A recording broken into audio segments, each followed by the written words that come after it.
Assalamu alaikum class. This is Altaf Ahmed Kolachi and I welcome to all of you in the Smart School Ghodki campus. In class 10th subject English, we are moving towards the lesson 2, the wise caliph. And as I have mentioned it yesterday, that we'll just work on the exercises which are nearly related to the grammar or composition section. So today from this lesson, this exercise is related to grammar portion. This exercise has been given on page number 4.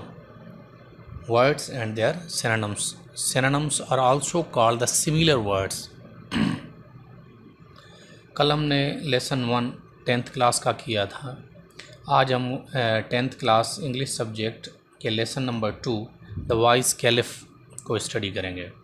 The wise caliph की जो exercise grammar portion से related है वो page number 4 पर जो दी गई है वो है वर्ड्स दिए गए हैं, उनके सिमिलर वर्ड से मैच करना है. तो मैंने सामने ही सिमिलर वर्ड लिख दिए हैं, उसके साथ ही मैंने मीनिंग भी लिख दी है ताकि आपके लिए इन्हें समझना याद करना आसान रहे. अच्छा, अब ये वर्ड्स और सिनोनिम. अब सिनोनिम का मतलब होता है सिमिलर मीनिंग वर्ड्स, ठीक है, या अदर वर्ड भी इसको कहा जाता है.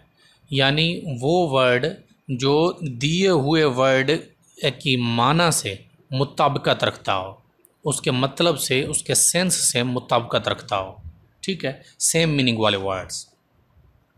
अच्छा, तो आज सबसे पहला जो हमारा वर्ड है वो है शिवर. अब शिवर का जो सिनोनिम या सेम मीनिंग या अदर वर्ड है वो है ट्रेम्बल. अब ये देखें, ये जो मैंने मीनिंग लिखी है ना, ये मीनिंग मैंने लिखी है वर्ड की. अब ये सिनोनिम, चूँकि सिनोनिम्स हैं, सेम मीनिंग वर्ड्स हैं, तो जाहिर है जब इसकी मीनिंग ये है तो इसकी भी यही बनेगी, ठीक है. तो मैंने एक ही मीनिंग लिखी है, यानी समझिए आप दोनों की मीनिंग एक ही बनेगी, ठीक है. अब शिवर का जो सिनोनिम या अदर वर्ड है वो है ट्रेम्बल. ट्रेम्बल की माने है कांपना.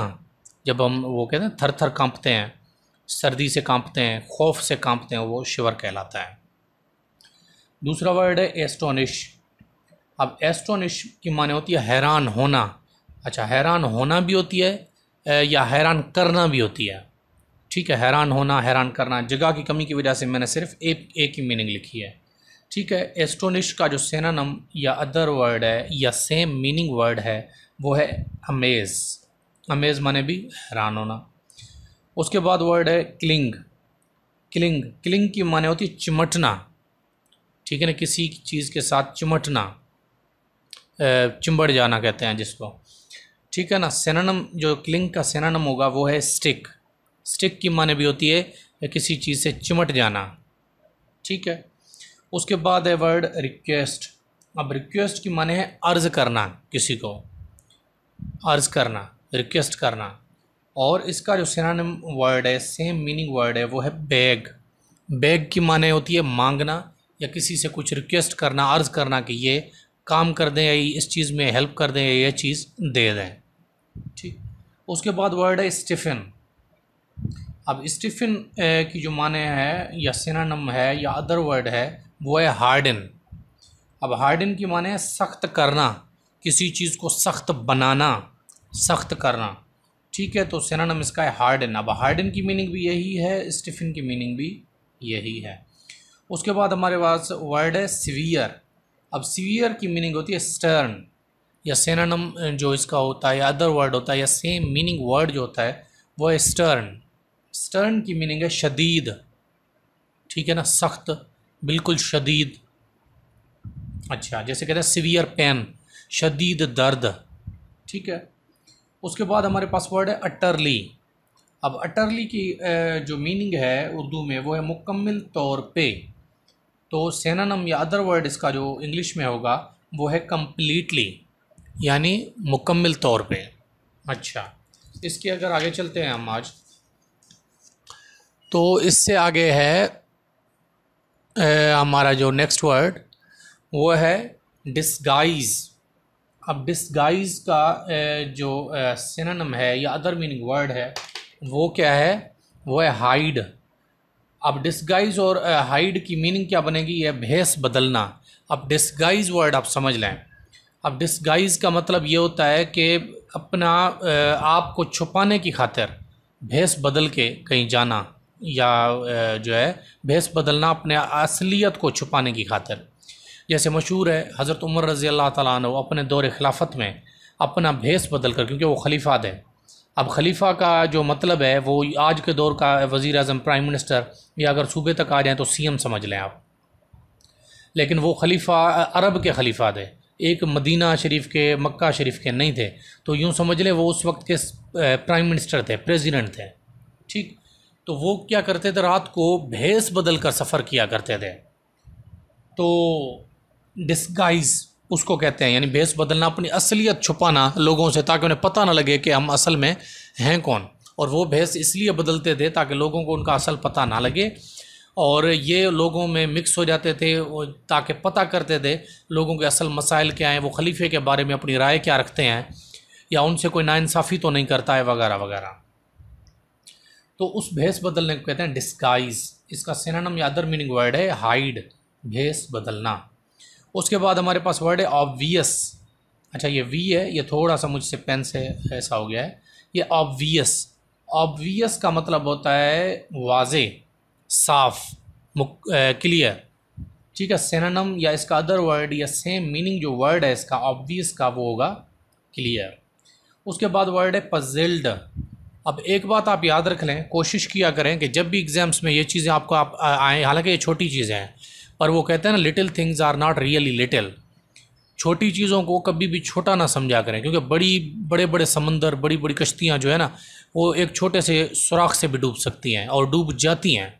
तारीख़ इस चीज़ की गवाह रही है। टाइटैनिक का अशर आप देख लें, दुनिया का सबसे बड़ा उस वक्त का जहाज़ था। उसको बनाने वाले ने भी जुमला ये कहा था कि इसको जो है ना खुदा भी नहीं डुबो सकता। तो उसने गुरूर किया और अल्लाह ने पहले ही उसको टाइटैनिक की जो है सेल पे, पहले ही उसके सफ़र पे उसको उसका गुरूर खाक में मिला दिया, जिसने उसको डिज़ाइन किया था, जिसने उसको बनाया था। तो अब कहने का मतलब ये है कि उसने छोटी चीज़ों को कंसिडर नहीं किया था, उसकी कुछ मिस्टेक्स थी। अब यहाँ पर यह चीज़ मैं इसलिए बता रहा हूँ कि ये देखें, यहाँ पर वर्ड है पजल्ड। अब यहाँ पर जब पजल्ड है तो यहाँ भी कन्फ्यूज़ होना चाहिए, कन्फ्यूज़ नहीं होना चाहिए। ठीक है, हालांकि मीनिंग तकरीबन सेम ही बनेगी, पजल्ड या कन्फ्यूज़, ठीक है। लेकिन यहाँ पजल्ड है, ईडी के साथ सेकंड फॉर्म है, पजल फर्स्ट फॉर्म है, कन्फ्यूज़ फर्स्ट फॉर्म है, पजल्ड और कन्फ्यूज़ दोनों सेकंड फॉर्म है। तो इस चीज़ का भी आप लोगों ने ख्याल करना होता है कि यहाँ पर सेकंड फॉर्म है तो इसको सिनोनिम भी सेकंड फॉर्म में ही होना चाहिए। ये पजल्ड है तो आप देखेंगे बुक में उन्होंने कन्फ्यूज़ड ही दिया हुआ है। पजल्ड या कन्फ्यूज़ड दोनों की जो उर्दू में मीनिंग बनती है वो है परेशान। Puzzled, he was puzzled, he was confused, माने उलझा हुआ, परेशान। अच्छा, आज का जो इस एक्सरसाइज का हमारा लास्ट जो वर्ड है वो है मिंगल। अब मिंगल की माने होती है मिक्स हो जाना, किसी के साथ मिल जाना, रल मिल जाना जिसको हम कहते हैं ना, ठीक है ना, मिलना। अब मिलना एक होता है किसी से मीट करना, I meet him, I see him, I give him my hand, I wish him greetings, मैंने उसको ग्रीटिंग्स कही। तो वो मिलना अलग है। ये मिंगल होना यानी मिक्स हो जाना, लोगों के अंदर मिक्स हो जाना, किसी चीज़ को मिक्स कर देना या ख़ुद मिक्स हो जाना। अब ये जो लेसन है द वाइज कैलिफ, हज़रत उमर रज़ी अल्लाह ताला अन्हु के बारे में, और इसमें यही वाक़या लिखा हो कि वो लोगों में मिल जाते थे, रल मिल जाते थे, ताकि लोगों को उनका पता ना लगे वो हैं कौन। और वो लोगों का इसलिए रल मिल जाते थे तो लोगों का पता करें कि वो लोग खलीफा के बारे में और हुकूमत के बारे में और जो उस वक्त के पोस्टेड ऑफिसर्स थे उनके बारे में वो लोग क्या राय रखते हैं। तो ये वो वाला मिक्स है, ठीक है ना। मिंगल का अदर वर्ड या synonym meaning word, same meaning word जो है वो है मिक्स। मिक्स माने मिलना या मिल जाना, रल मिल जाना इसका मतलब है, ठीक है। होपफुली आपको आज का लेक्चर समझ आ गया होगा। इंशाल्लाह इससे नेक्स्ट एक्सरसाइज जो है इस लेसन 2 की वो हम इंशाल्लाह नेक्स्ट लेक्चर में करेंगे। Thank you very much.